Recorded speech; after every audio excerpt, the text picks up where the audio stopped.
Welcome to the 2021 Wildwood 171 RBXL. We're going to start right in the rear bumper here. If you just pull that cap off, reach in a little bit, we got your sewer hose in here. So once this guy's fully stretched out, it is about 20 feet long. Just take note of those 2 ears in the adapter. That's how we'll be hooking it up to your sewer system. And we're just storing it in the bumper just to help keep any sort of stench out of the trailer, just keep things that little bit cleaner, all right? In this corner, as well as in each corner of the trailer, you got these stabilizer jacks. So what they're gonna do is they're just gonna come down, contact the ground, give them another turn or so just to firm them up. And they'll just get rid of all that bounce and sway in the unit that you have right now. Just firm everything up as you're walking through it. Additionally, you've got the strong arms there with it. So you just have that T-latch that you're gonna wanna loosen off whenever you're running that stabilizer jack up and down. That way it's allowed to telescope in and out of its holes there. And then once you have it in place, you can just tighten that down, lock it right down in place, and that'll prevent any forward and back movement. Right up from there, we've got your cable and satellite inlet, so you're just gonna pop this guy open. You got a cable on the left, a satellite on the right, so you're just gonna take a coax cable, plug it into there, and that'll fire up at your TV location. Right down here, you've also got 2 low point drains, so over time, if you're leaving the unit for a while, or if you're looking to winterize it, you're just gonna wanna drain out some of the water, right, just so it's not going stale or stagnant. So you got your hot water as well as your cold water there, so you're just gonna open up that valve, allow it to drain out, and not just drain out your water lines. Here we've also got your sewer system. So your sewer cap there, you're just gonna kind of press it in, turn it off, and you can pull it out of there. You can see it's got the same ears that hose had in the back. So it's just gonna attach the same way, press it in, turn it until it locks, and that's that. On the left, you got the black valve. On the right, you got a gray. So that gray valve's controlling your gray tank, which is filled from your sinks as well as your shower. So typically that's gonna be dirtier, cleaner water than what your black is, which is filled from your toilet. So when you're dumping your tanks, you're gonna wanna dump that black first. Once that's done, you can come to the gray, allow that to drain, just help keep that hose as clean as possible.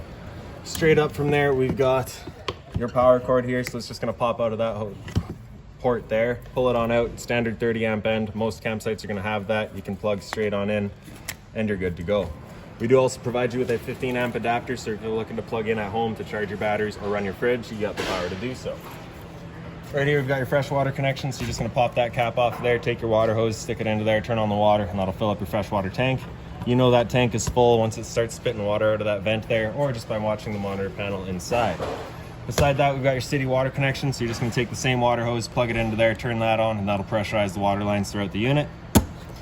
Your freshwater tank drain is just right here in front of your front axle there, so your same gate valves is in the back. You're just pulling it out to drain it, closing it off to shut it down. Right here, you've got the exhaust-free furnace. So if you're ever running your furnace, you just want to make sure nothing's drooped over that. It does get hot. One end of your storage compartment here, so it does see straight through to the other side. Right.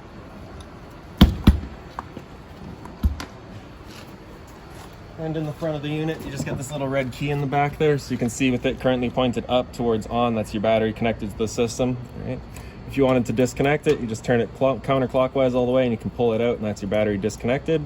Reconnecting and just pushing it back in and turning it clockwise. Yep. Your battery itself is housed in this box back here, so as long as you're plugged in through that short cord in the back or through your 7-pin into your tow vehicle, that battery is charging for you. Your propane tanks are accessible right underneath the cover just by opening up this flap here. So you can see you got the access to your 2 valves there. So you're just gonna turn that valve to open it up, and that's that. No changeover here. It's just keyed in together with little check valves inside of the hoses. So if the one were to go down or empty itself, you can just close that off and open up the other while you get the one filled. Right? Tongue jack in the front here, so you just get that light up top. You also get the up and down, of course. In the back there, just open up that little cap. You can see you've got access to your manual override in there, so you got a little jack to run that up and down if your batteries were to die on you. And on this side of the unit here, you just get the Superior and solar panel plug-in, so pop that open, Superior and solar panel, plug right into there, charge your batteries. Other end of your storage compartment. So in here, we've got a water hose for you, as well as that park adapter I was telling you about. So that's your 15 amp into your standard outlet, and 30 amp for your short cord. Up on the wall here, you've also got this jack up top for running all of the T's for your strong arms. This jack right here is for the override of your tongue jack, and this guy up here is just for running all of your stabilizers up and down.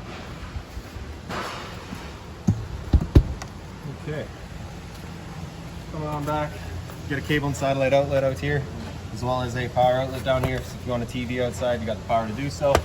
Straight up from there, you've got your 2 exterior speakers. Into the back here, you just have this little storage compartment. And if you just grab up on that handle there, you kind of get access to your hot water tank there. So you get your winterizing valves in the back. And that's that.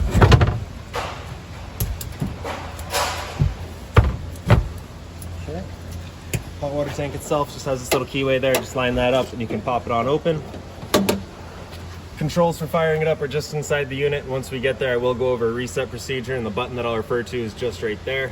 Before you ever turn it on though, you just want to make sure you hit that relief valve, make sure that shot of water comes out. That little bit of water coming out is just letting you know that it is full. It's safe to fire it up and you're not going to burn anything out by doing so. So we're just going to line up those two pins in the bottom, press it back into place there, line up that keyway, lock her down, and that's that.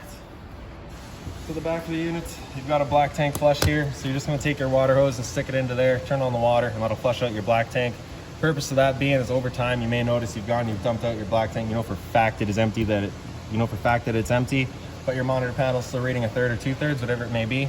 Just running that water through it with your black valve open, just flushing it out, typically gets rid of any sort of debris that might be causing your issue.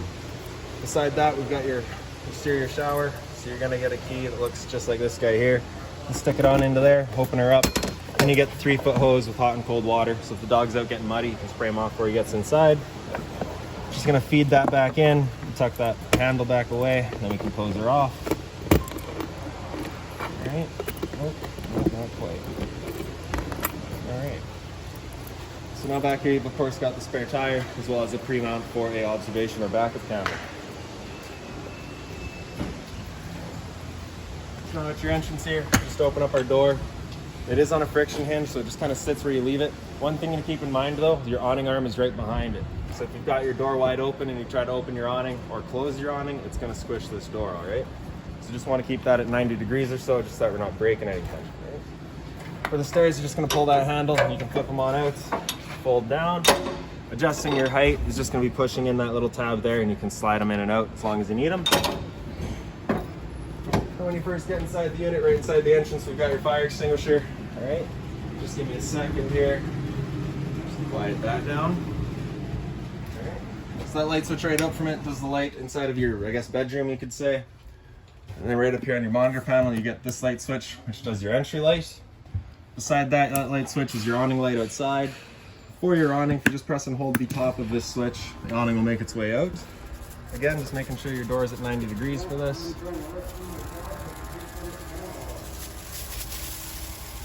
And so once that awning's fully extended, you'll just see a little white flap at the end come down, and then you'll see the black of the tube, just letting you know you are fully extended. There it is there. So you can hear how sticky that is. There we go. All right, so once you see the black of the tube, you're gonna wanna stop. You wanna make sure that this fabric stays over top of that tube all the time. If you were to continue extending, it will actually wind itself up backwards, in which case the fabric will be underneath the tube, allowing it to then hold water, accelerating the growth of mold and mildew. Now if it were to start raining, it's gonna be holding water anyways, so what you can do is you can just grab either arm, front or rear, just pull down on it, and you can see that changes the pitch of the awning out at the head, allowing water to then run off.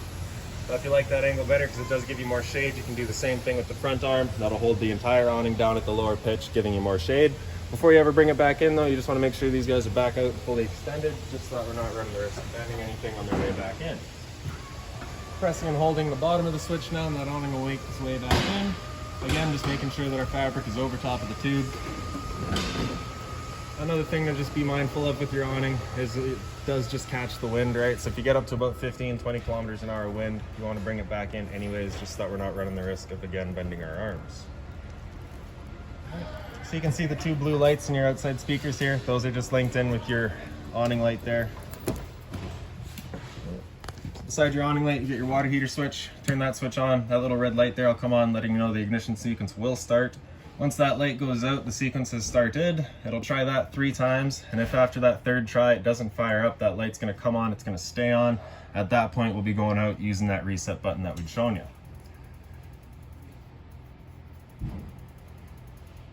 All right, so stood right here, you can hear the clicking of that tank going. Now you can hear the whir of the fire. We know that that tank's good, all right? Beside that, we got water pumps. That's just drawing out of your freshwater tank to pressurize your lines. Then up top here, you get your monitor system. So on the left, you get battery. So because we're plugged in right now, we're currently C for charging. G would be good, F is fair, and L is low. For your fresh tank, as you fill that up, it'll go to 1/3, 2/3, and full. Same idea for your black and your gray. Okay. So for your bedroom here, you just got the USB charging on the side there. That blue binder and that brown pouch there have all of your owner's manuals, all of your keys, any remotes, all that stuff for the units, all just in there. A little bit of closet space here. You do also have access to the side of it from your bed for CPAP storage, so you do have the plug-in in there as well. Identical on the other side, same access port here, and the same plug-in on the wall. For the bed, we're just going to take the two sides of our couch here, throw them off to the side, pick up the foot of the couch, folds on down, and then we can undo our two travel latches here, pull them in, and then the bed will just kind of slide down. So on this side here, you can see you got that one black latch, so that's what's going to latch it down. Right? It'll come down, clicks into place there, and there's your bed. Right? So again, gives you that access to that CPAP storage, and then just a little storage up top there. Once you're done and ready to fold it back away, we're just going to look for that latch and pull that out. Hear it click, and then you can fold your bed back up, stick those travel latches back into place, lock them down.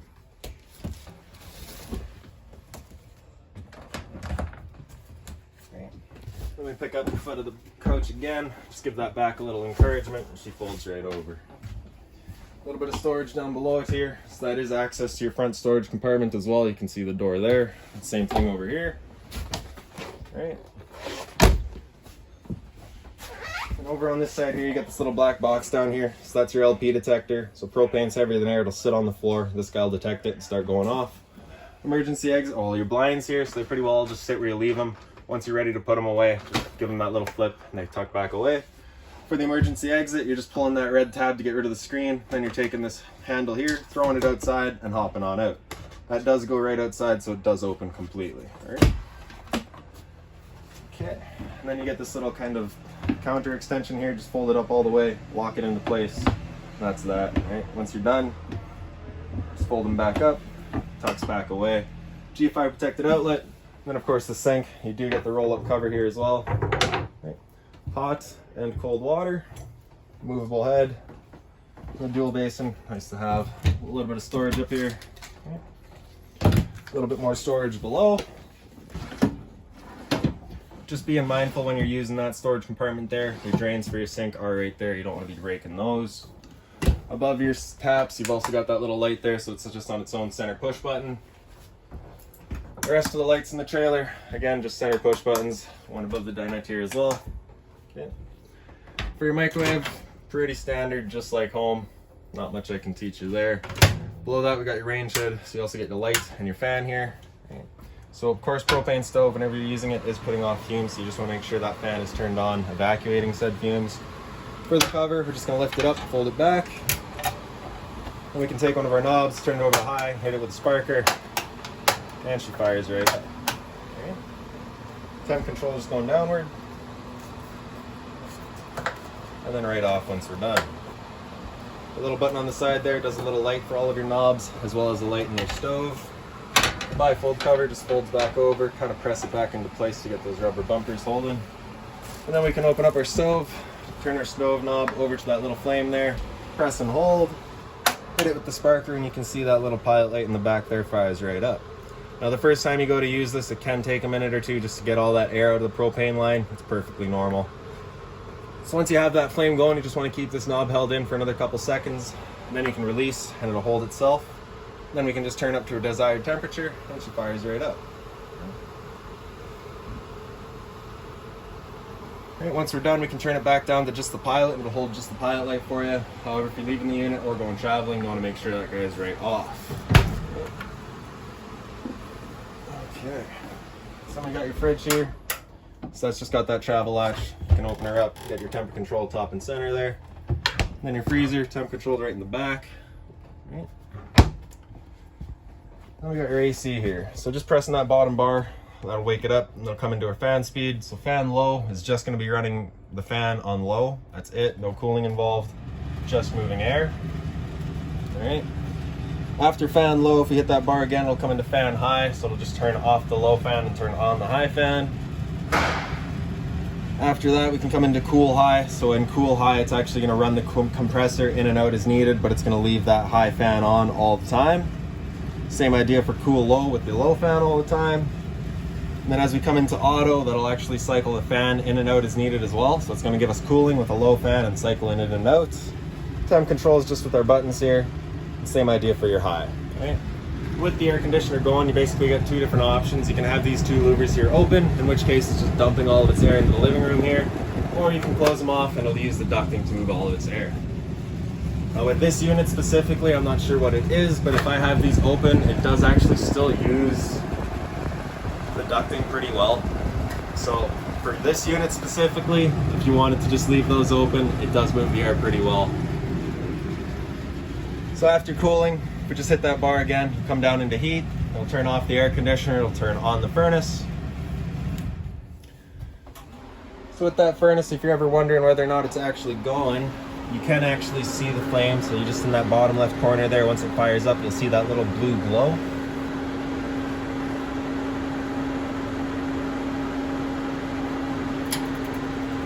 And there you go.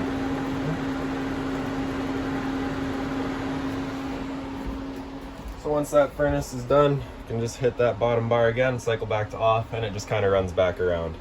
Now the first couple of times you run that furnace, you might get a little bit of a smell throughout the trailer. That's perfectly normal, it's just a new furnace smell. Right here you've got your fire alarm, works well. TV backer is actually right here. All of your wires will be run through that to get to all of your access, which I believe is just in the back there. So you get storage here. Right. And then we can come up into the bathroom here. Light switch is just right up on the wall there, so you get storage along the back here. Right up from there you got your roof vent, so just turn that knob to open it up. Hit that switch in the corner, turns on the fan. Then we get your toilet here. So the foot lever is just on the right side here. And then we've got your GFI protected outlet, so test and reset there. And then of course your sink with hot and cold water.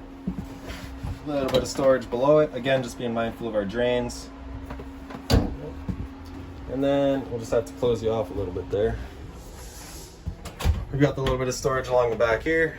So you get all the cubby space, as well as down below. And then for your shower, you just get this one little travel latch here. So you're just gonna undo that. It's just a little rubber strap, pull that off. And then you can open up the doors. You can see you get your standard hot and cold water with the standard head and hose. The skylight up above it. All right.